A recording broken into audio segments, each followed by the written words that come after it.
Arrest అయిన వాళ్ళకు ఎలాంటి శిక్షలు పడే అవకాశం ఉంది?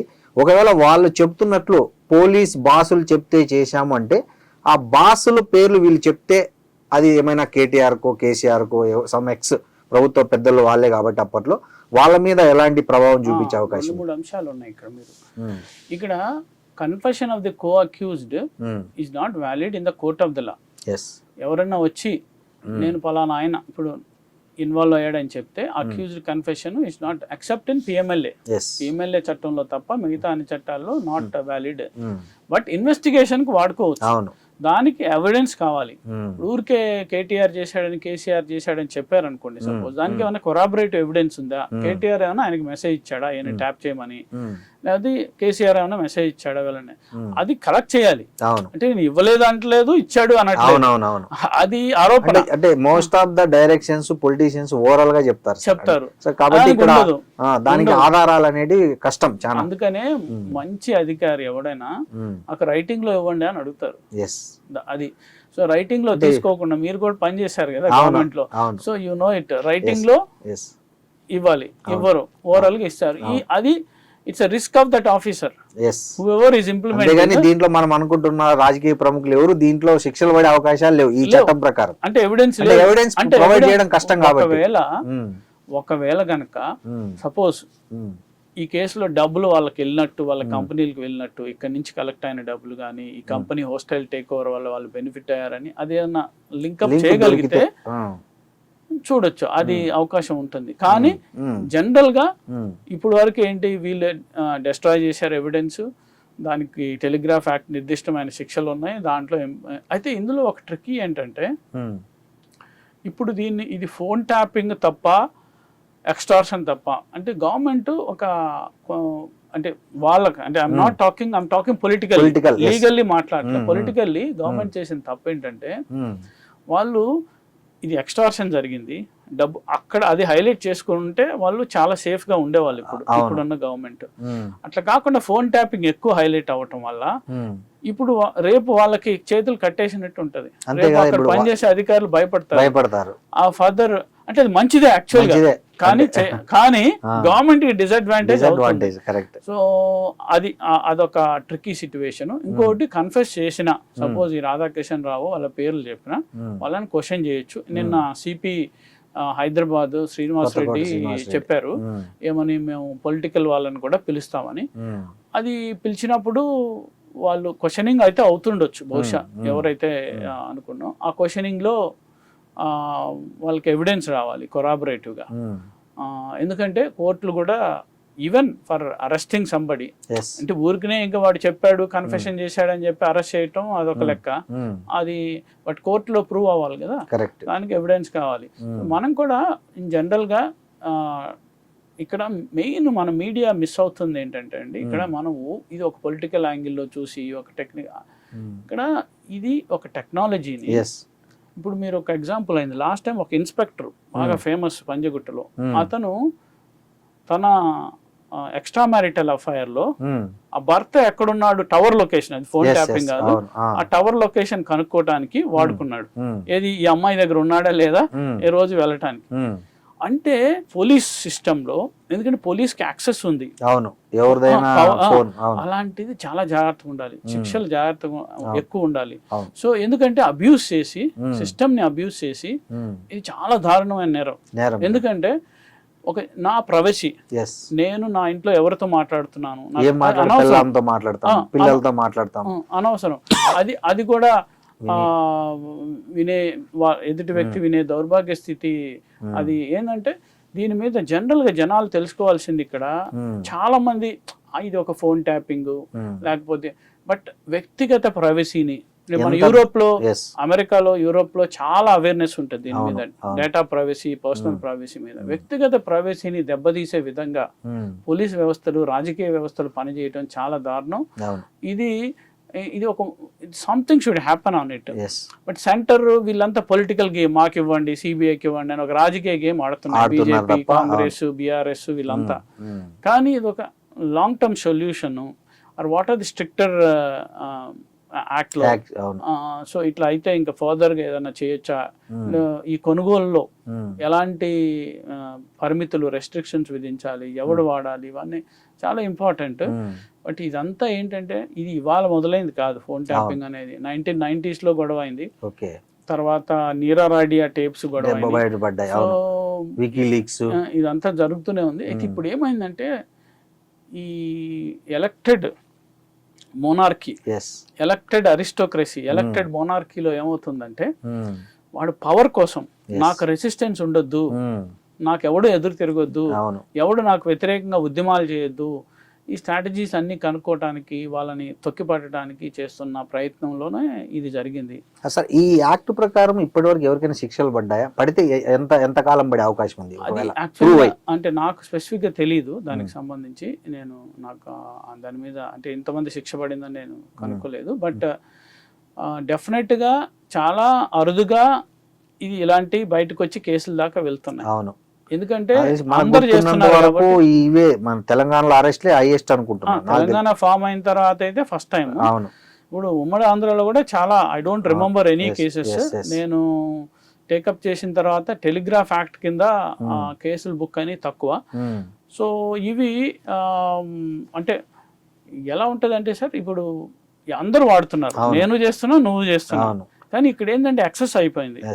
ఎక్సెస్ అయిపోయి ఇంకా ఎదుటి అపోజిషన్ లీడర్ని, పర్టికులర్గా ఇప్పుడున్న ముఖ్యమంత్రిని టార్గెట్ చేశారన్నది మెయిన్ ఆరోపణ. ఆయన్నే కాదు, చాలా మంది లీడర్లు, బీజేపీ వాళ్ళు, ఈటల రాజేంద్ర గారు కూడా అన్నారు, నా ఫోన్ కూడా అట్లే బయటపడింది.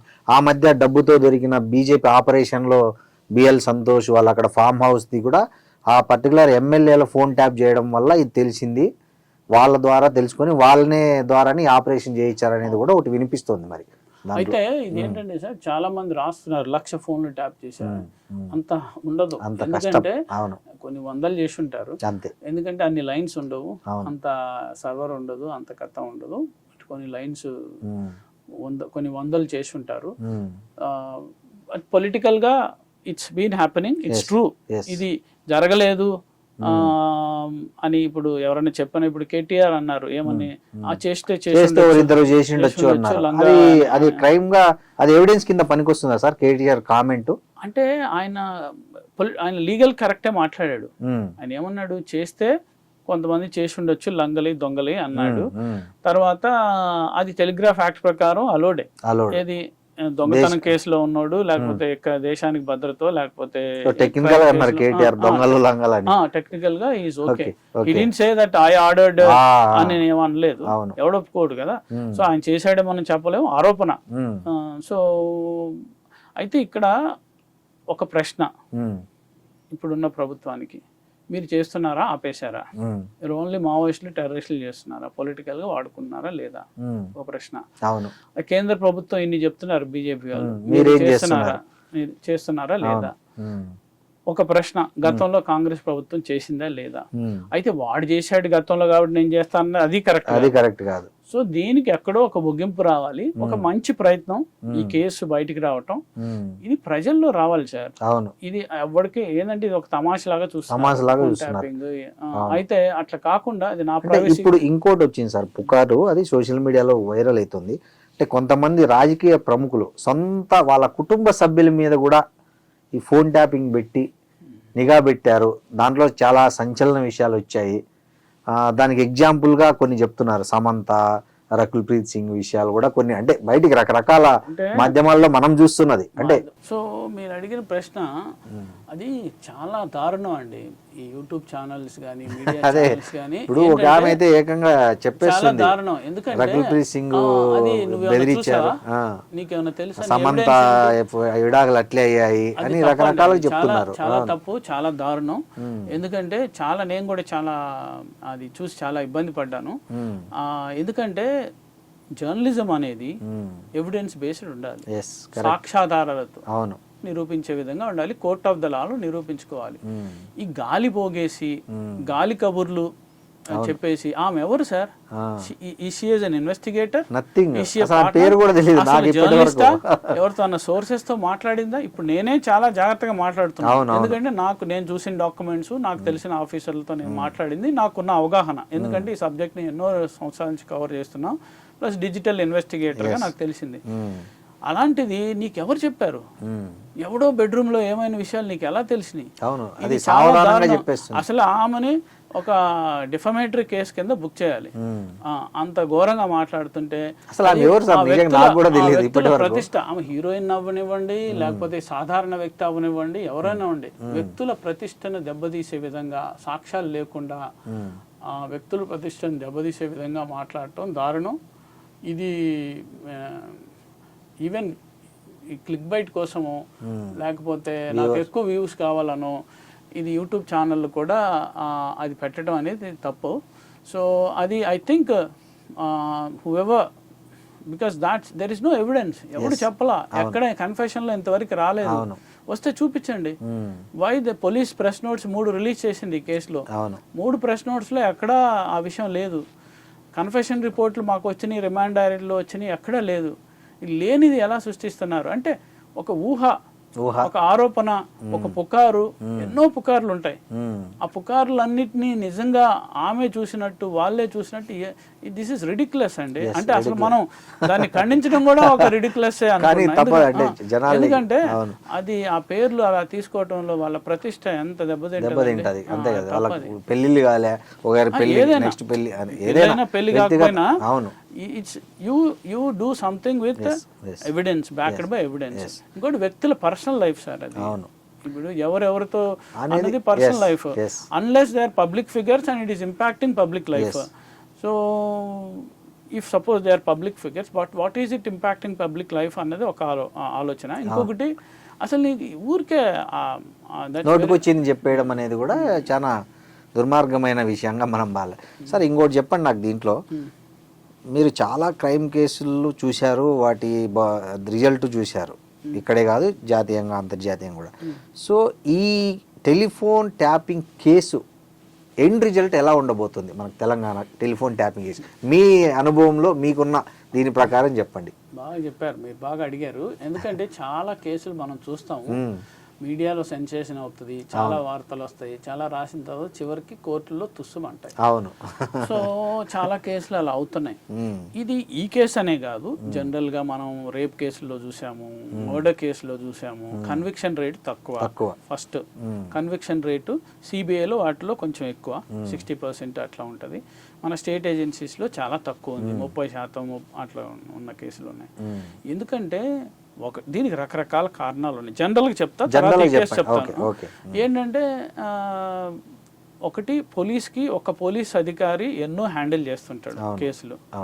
ఎందుకంటే జనాభా ఎక్కువ, క్రైమ్స్ ఎక్కువ, ఉన్న ఆఫీసర్స్ తక్కువ. సో దేని మీద ఫోకస్ చేయరు, అదొక కారణం. రెండోది ఎవిడెన్స్ సరిగ్గా కలెక్ట్ చేయరు, సైంటిఫిక్ ఎవిడెన్స్ సరిగ్గా కలెక్ట్ చేయరు. తర్వాత ఏదో కొన్ని కేసుల మీద ఫోకస్ ఉంటుంది. తర్వాత కోర్టుల్లో కూడా విపరీతమైన జాప్యం జరుగుతుంది. ఈ విట్నెస్ చచ్చిపోతారు, లేకపోతే హాస్టైల్ అవుతారు, ఈ విట్నెస్ ప్రొటెక్షన్ ఉండదు, రకరకాల కారణాలు. పై కోర్టులో అప్పీల్ చేసుకునే అవకాశాలు కూడా ఉంటుంది కాబట్టి అది ఉండాలి పై కోర్టులో. బట్ ఇది క్విక్ గా జరగాలి. విట్నెస్లు లేట్ గా జరుగుతుంది, ఎందుకంటే కేసులు ఎక్కువ, జడ్జిలు తక్కువ, కోర్టులు తక్కువ. ఈ రకరకాల విట్నెస్ ప్రొటెక్షన్ ఉండదు, విట్నెస్ హాస్టైల్ అవుతారు, విట్నెస్ మ్యానిపులేషన్ అవుతుంది, కరప్షన్ అవుతుంది. ఎన్ని రకరకాల వల్ల కేసులు వీగిపోతున్నాయి, సరైన ప్రాసిక్యూషన్ ఫెయిల్ అవుతుంది. ఇప్పుడు మన పెద్ద పెద్ద బాంబ్ బ్లాస్ట్ కేసుల్లో ప్రాసిక్యూషన్ ఫెయిల్ అవుతుంది. అయితే ఈ ఫోన్ ట్యాపింగ్ విషయంలో కూడా ఇప్పుడు ఎంత ప్రూవ్ చేయగలరు అనేది పెద్ద ప్రశ్న అండి, $1 మిలియన్ ప్రశ్న కోర్టులో. ఎందుకంటే ఇప్పుడు ఒకటి, వాళ్ళు ఎవిడెన్స్ డిస్ట్రాయ్ చేశారు, అది రిట్రీవ్ చేయడం కష్టం అంటున్నారు. సో ఏం డిస్ట్రాయ్ చేశారు మరి? డిస్ట్రక్షన్ వరకే, డిస్ట్రక్షన్ ఆఫ్ పబ్లిక్ ప్రాపర్టీ వరకు, అంటే దీంట్లో సెక్షన్స్ ఉన్నాయి.